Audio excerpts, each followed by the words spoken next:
আমিন। একটা জায়গা আছে হাজরে আসওয়াদের কর্নার, তার ডানে কাবা ঘরের দরজা। এই দরজা আর হাজরে আসওয়াদ পাহাড়ের মাঝখানে কাবা ঘরের যে জায়গাটারে আরবিতে বলে মুলতাজাম। আরবিতে কি বলে? সবাই বলেন, কি বলে? মুলতাজাম। এখানে দাঁড়িয়ে গা লাগিয়ে দোয়া করলে এই দোয়া আল্লাহ ফিরায় না। আমরা যেন সবাই মুলতাজামে দাঁড়িয়ে দোয়া করতে পারি।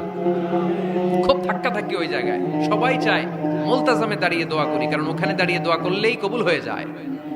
তো ধাক্কা ধাক্কির মধ্যে, অনেক ধাক্কা ধাক্কির মধ্যে এক হুজুর চান্স পাইছে।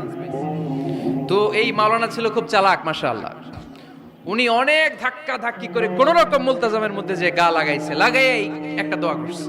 দোয়াটা হইতেছে, আল্লাহ জীবনে যত দোয়া করছিলাম আর যত দোয়া করব সব দোয়া তুমি কবুল করে নিও। এটা কইতে দেরি আরেক ধাক্কায় দূরে যেয়ে পড়ছে, কয় কোনো সমস্যা নাই, যা চাওয়ার চাই লইছি। কত বড় চালাক দেখছেন?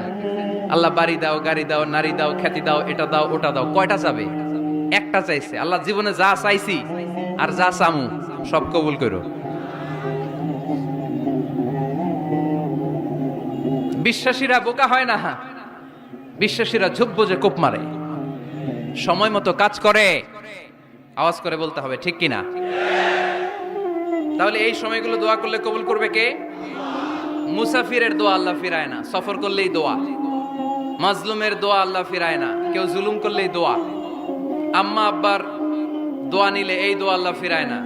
আম্মা আব্বার কাছে দোয়া চান তো? গোটা দুনিয়ার সব পীর সাহেব কোরআন খতম করে এইখানে ফু দিছে এই বোতলে, আপনার আম্মা শুধু বিসমিল্লাহ বলে এই বোতলে ফু দিছে, মুহূর্তের মধ্যে আপনার মায়ের দোয়াটা আরশে উঠে যাবে।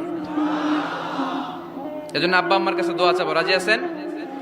দোয়া কবুলের 5টা শর্ত বলে আজকের আলোচনা শেষ। 1 নাম্বার শর্ত, ইউর ইনকাম শুড বি হালাল। হারাম খাইয়া দোয়া করলে কবুল হবে না, ঠিক কিনা? কোটি কোটি টাকা কামাইছে, মসজিদ বানাই দিছে, 1000 কোটি টাকা দিয়ে এতিমখানা, কোনো লাভ হইছে? কোনো লাভ হয় নাই। ইন্নাল্লাহা তাইয়্যিব লা ইয়াকবালু ইল্লা তাইয়্যিবা। আল্লাহ পবিত্র, আল্লাহ যেটা গ্রহণ করে ওইটাও হওয়া লাগবে।